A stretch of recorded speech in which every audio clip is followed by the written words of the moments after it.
What is love? For such a small word, it sure has a deep-rooted connection with almost everything across the world.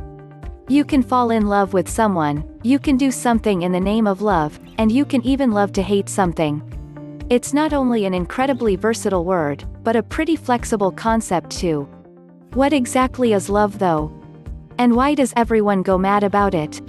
Science explains it for us in a typically unromantic fashion. We feel the emotion of love when certain hormones are released throughout our body, and when certain regions of the brain such as the hippocampus are activated. Boring, right? Thankfully for us, love has been studied, philosophized, pondered and dwelled upon by hopeless romantics, philosophers, bards, poets, musicians and so on since the dawn of the human race. The result? Well, we at least know that there are many different kinds of love. In fact, ancient Greek philosophers studied the subject and determined that there are 6 different forms of love. 1. Agape, the highest form of love. Agape is considered to be the highest of all forms of love. It has a number of different ways in which it can be interpreted though. The word first came into use as a verb in the time of the legendary Greek author Homer, who wrote the Iliad and the Odyssey around the 7th century BC. The meaning of agape at the time was closer to affection, for example to greet someone with affection. The word evolved throughout time though, and is much more closely related to divine love, due to its usage throughout various translations of the Bible. In such cases, agape means God's love for mankind, and the love that mankind holds for God. 2. Eros, the love of romance. Eros is such a highly regarded and important form of love that even the Greek god of love was named after it. Keeping with the trend, in the word for intimate love, in modern Greek is erotas, and this isn't a mistake. Eros is the closest thing to what we would call romantic love today. This form of love normally ranges from thoughts, desires and actions generally restricted to the bedroom, or dating. But it's more than that. It's also the love found in marriage, the type of love one has for their other half. In fact, Plato believed it to be more the former than the latter, as he saw it without physical bounds or attraction, and thus platonic. 3. Philia, brotherly love, or the love between friends. One of the most common forms of love that we experience on a day-to-day basis is philia, or the love shared between friends. This form of love was first defined by the Greek philosopher Aristotle as the love that is shared between friends, particularly in 3 specific types of friendships. The first type of friendship is that which is based on utility, or usefulness. This form of philia consists of relationships or interactions between people in very shallow circumstances, such as buying something from someone. In modern times we probably wouldn't refer to this kind of relationship as a friendship, though, more like an acquaintance.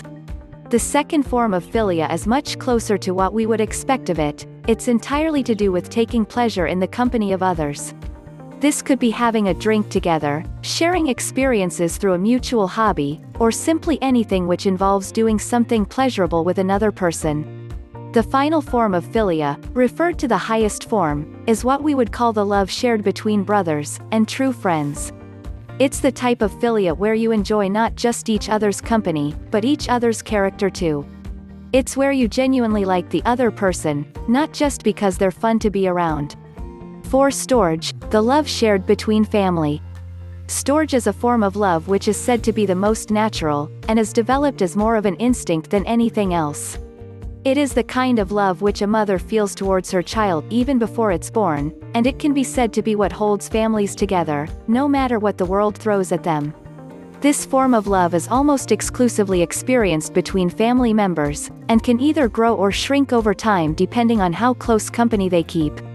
One main interpretation of storge which isn't related to family though can be found amongst the closest of friends. As a friendship grows, the love is closer to philia. As friends become closer, though, and start caring for each other in an almost instinctual way, it can develop into storgic love, where your friends feel like family. 5. Philatia, self-love.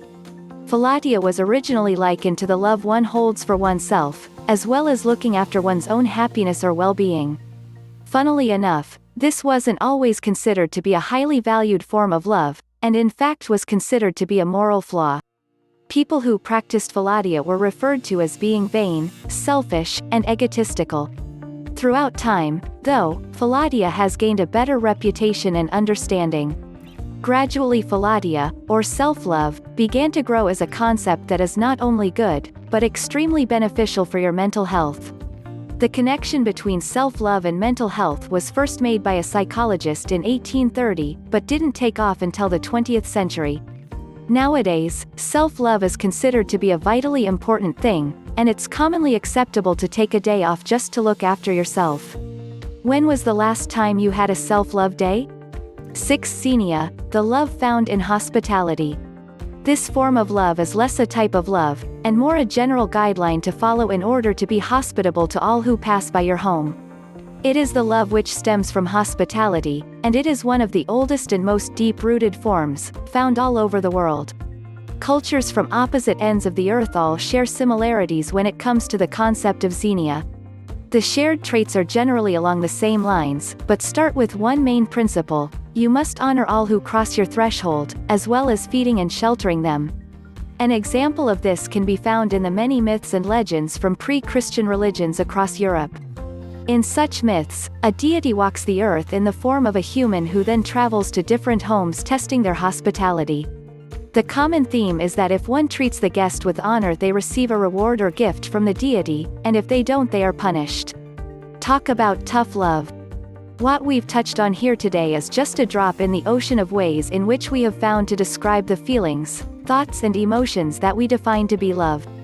Love seems to be ever so intangible, so hard to get a real grasp of, and as such we will probably keep trying to define for the rest of all time. So what is it? I'd say it was best described by John Lennon and Paul McCartney: love is all you need. Thank you for watching the video. Don't forget to subscribe to the channel.